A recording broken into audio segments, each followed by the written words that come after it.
দুনিয়াতে মানুষ সবাই সাধারণত ম্যাক্সিমাম মানুষ বড় প্রকাশোন্মুখ জীব। মানুষ যখন বড় কিছু করে, বড় কিছু করতে চায় তো চায়, বড় কিছু যখন করে তখন মনের মধ্যে স্বীকৃতি চায়, প্রশংসা চায়।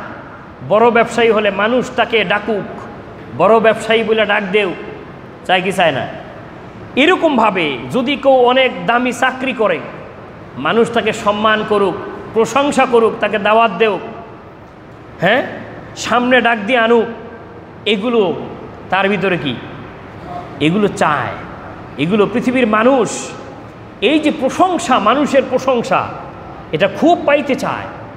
যা করতে চায় এটা প্রকাশ করে মানুষের কাছ থেকে প্রশংসা কুড়াইতে চায়, স্বীকৃতি পাইতে চায়। ঠিক কি ঠিক না আমার ভাইয়েরা?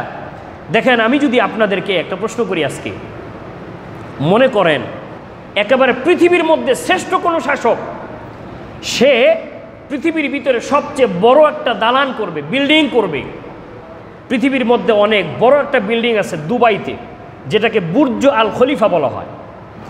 এই বুর্জ আল খলিফার চাইতেও দামি যদি কোনো দালানের, কোনো বিল্ডিংয়ের কোনো কাজ, এটা পৃথিবীর মধ্যে মনে করেন যে কাউকে এই কাজটা দিবে, এখন সব কিছু চিন্তা কইরা এই কাজটা আপনার ভাগ্যে পড়ছে। এখানে আমরা যারা আছি, যে কোনো একজনের ভাগ্যে কি এটা আপনার ভাগ্যে পড়ছে। এখন কি হবে অবস্থা যদি পৃথিবীর সবচেয়ে শ্রেষ্ঠ শাসকের কাছ থেকে এইরকম বিশাল একটা বিল্ডিং বানানোর দায়িত্ব যদি আপনি পান, যেটা পৃথিবীর মধ্যে সবচেয়ে সেরা হবে, এটার চাইতে আর কোনো সেরা কি কোনো বিল্ডিং নাই, দামি কোনো বিল্ডিং নাই, অবস্থাটা কেমন হবে? হইচই পড়ে যাব না? শুধু কি তাই, তোলপাড় পড়ে যাবে, আপনাকে অভিনন্দন জানাবে, শুভেচ্ছা জানাবে, আপনি মহা সুপারস্টার হয়ে যাবেন। আপনার পিছনে দেখবেন সাংবাদিক ঘুরতেছে, এরপরে আপনার প্রত্যেকটা সময়, প্রত্যেকটা মুহূর্তে আপনাকে ভাইরাল করা হবে। ঠিক কি ঠিক না আমার ভাইয়েরা? খেয়াল করেন, এই রকম পৃথিবীর কোনো শাসক না, এই তামাম পৃথিবীর একেবারে সব কিছুর যে মালিক, সে মহান আল্লাহ রব্বুল আলামিন ইব্রাহিম আলাইহিস সালাতু ওয়াস সালামকে আল্লাহ তাআলা এইরকম বিশাল একটা মেগা প্রজেক্ট আল্লাহ তাআলা তার হাতে উঠায় দিয়েছিলেন। সুবহানাল্লাহ পড়েন। আর সেই জিনিসটা হচ্ছে কি? সেই জিনিসটা হচ্ছে বিলীন হয়ে যাওয়া পৃথিবীর সবচেয়ে দামি প্রথম যে কাবা ঘর, এই কাবা ঘর নির্মাণ করার দায়িত্ব ইব্রাহিম আলাইহিস সালাতু ওয়াস সালামকে আল্লাহ তাআলা দিয়েছিলেন। ঠিক কি ঠিক না আমার ভাইয়েরা? আমার ভাইয়েরা খেয়াল করেন, আল্লাহ রব্বুল আলামিন ইব্রাহিম আলাইহিস সালাতু ওয়াস সালামকে যখন দায়িত্ব দিলেন, ইব্রাহিম আলাইহিস সালাতু ওয়াস সালাম এক মুহূর্ত কি করেন নাই, এক মুহূর্ত দেরি করেন নাই। ছেলে ইসমাইলকে বললেন, বাবা চলো। কোথায় বাবা? বলল, আমার সাথে চলো। আল্লাহ রব্বুল আলামিন এই যে কাবা ঘরটা জীর্ণ শীর্ণ অবস্থা, এটা দুনিয়া থেকে বিলীন হয়ে যাবে, অথচ এটার দাম তামাম পৃথিবীর সবচাইতে দামি একটা ঘর। এই দামি ঘরের যে কাজ, এই কাজের দায়িত্ব আল্লাহ আমাকে দিয়েছে। চলো, আমি তোমাকে, তুমি আমার সন্তান, তোমাকে নিয়ে এই সুন্দর কাজটা আমি আজকে শুরু করতে চাই। ইব্রাহিম নবী ইচ্ছা করলে তার যেই কওম আছে, আত্মীয় স্বজন আছে, সবার কাছে যায় কইতে পারতো, জানোনি আল্লাহ আমারে কি দায়িত্ব দিছে?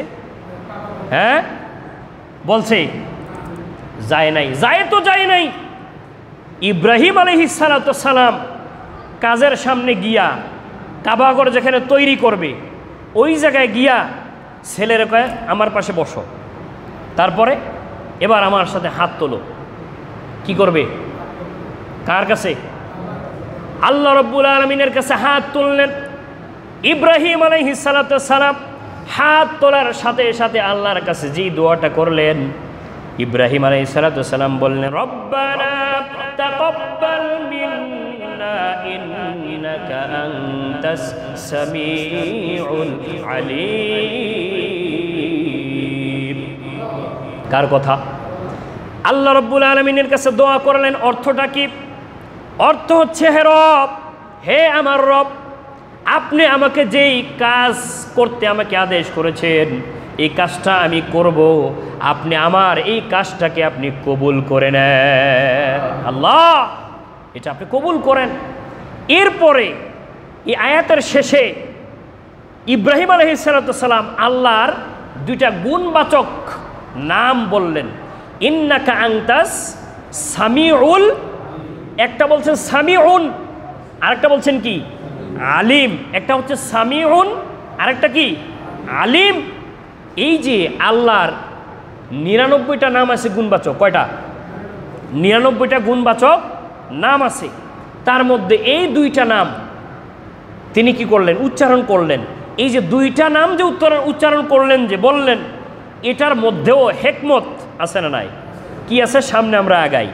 এখন দেখেন, দুনিয়াতে ওই যে আপনাকে যে দালানের দায়িত্ব বলছিলাম না, দুনিয়ার কোনো শাসক যদি দালানের দায়িত্ব দেয়, এখন যেই দিন ভিত্তিপ্রস্তর উদ্বোধন হবে, শুরু হবে যেই দিন, ওই দিন তো অবস্থা যা হবে, আপনার দুনিয়ার মধ্যে যত সাংবাদিক, যত মিডিয়া, সেলফি, যত ভিডিও, এমনকি দুনিয়ার মধ্যে যতগুলো চ্যানেল আছে, এই চ্যানেলগুলো কিন্তু আপনার এই প্রোগ্রাম এটা সিরিজ আকারে, মানে কন্টিনিউ, কখন কি হয়, কয়টা পাথর ফালাইল, কয়টা কলম হইল, বুঝেন নাই, এইরকম কি এই সিরিজ আকারে তামাম মানুষকে এটা জানায় দেওয়া হতো। কিন্তু ইব্রাহিম আলাইহিস সালাম কি করলেন? তিনি আল্লাহর কাছে দোয়া করা শুরু করলেন। দোয়া করে বললেন যে আল্লাহ, আপনি আমার এই কাজটাকে কি করেন? আপনি কবুল করলেন। আচ্ছা, আপনাদেরকে একটা কথা বলি, খেয়াল করেন তো, আল্লাহ রব্বুল আলামিন ইব্রাহিম নবীকে যোগ্য মনে করছেন দেখে তো কাজ দিছে। আমার কথা বোঝেন আপনারা? জবাব দিয়েন। আল্লাহ তারে পছন্দ করছেন কি লিগা? যে ইব্রাহিম পারবে।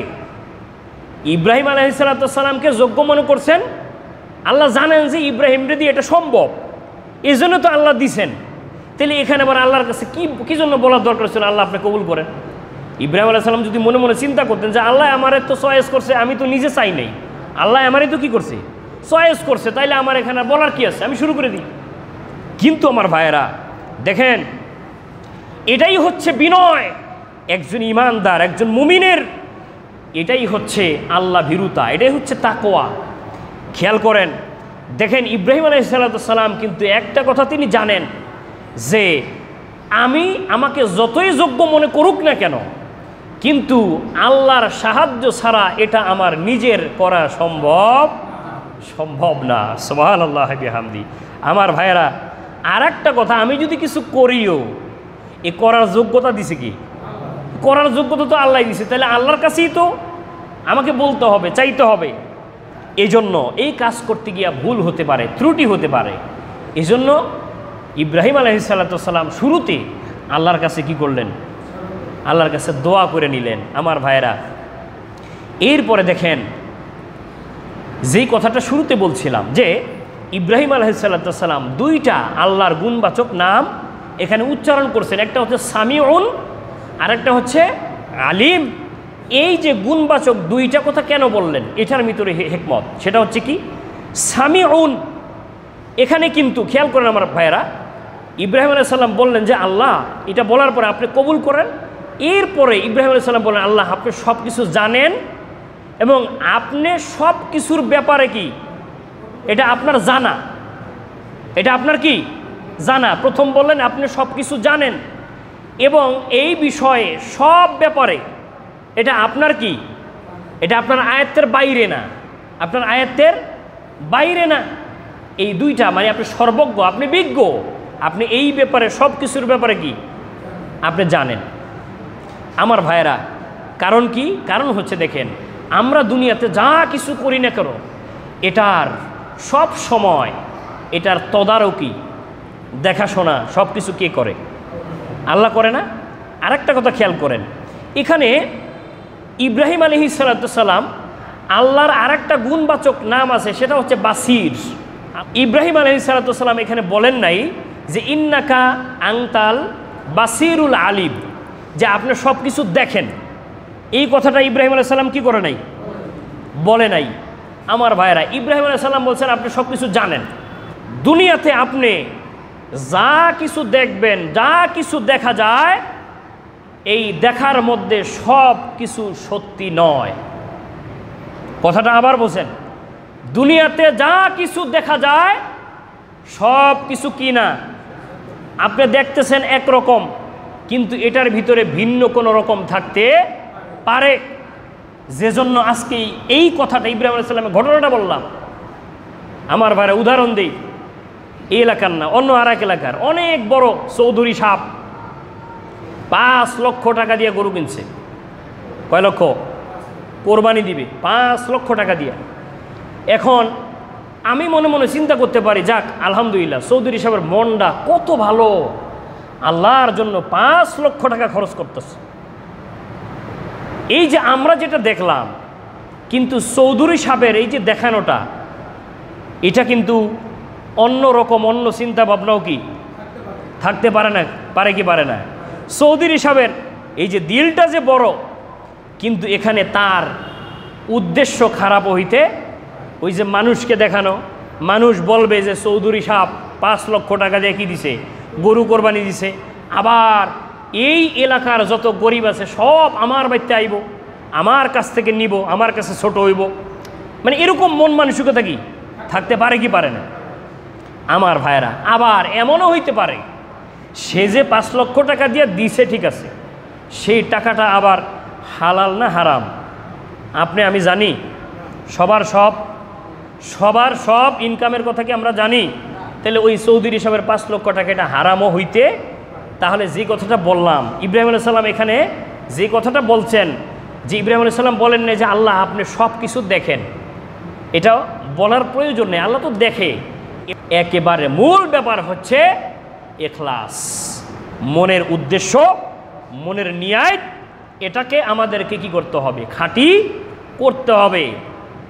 দুনিয়ায় ইব্রাহিম আলাইহিস সালাম যে কাবা ঘরটা করলেন, যে দায়িত্ব পাইলেন, এটা তিনি ইচ্ছা করলে মানুষকে বইলে বেড়াইতে পারতেন, কিন্তু সেটা না কইরা আল্লাহর কাছেই ছোট হইয়া, আল্লাহর কাছেই দোয়া কইরা তারপরে তিনি কি করেছেন? কাজ শুরু করেছেন। তিনি মানুষকে দেখানোর জন্য একবারও চিন্তা করেন নাই, বরং দেখেন মানুষকে দেখানো তো দূরের কথা, আল্লাহকেও বলেন না যে আপনি দেখেন, আপনি দেখতেছেন, এটা বলার দরকার নাই। মনের খবর কোন নিয়তে করতেছে এটা কে জানে? আমার ভাইয়েরা, এই জন্য আসুন আজকে এখন থেকে আমরা নিয়তকে আমরা কি করি? পাকা করি, যে আমরা কোরবানি করব একমাত্র আল্লাহর জন্য। কার জন্য? আল্লাহর জন্য।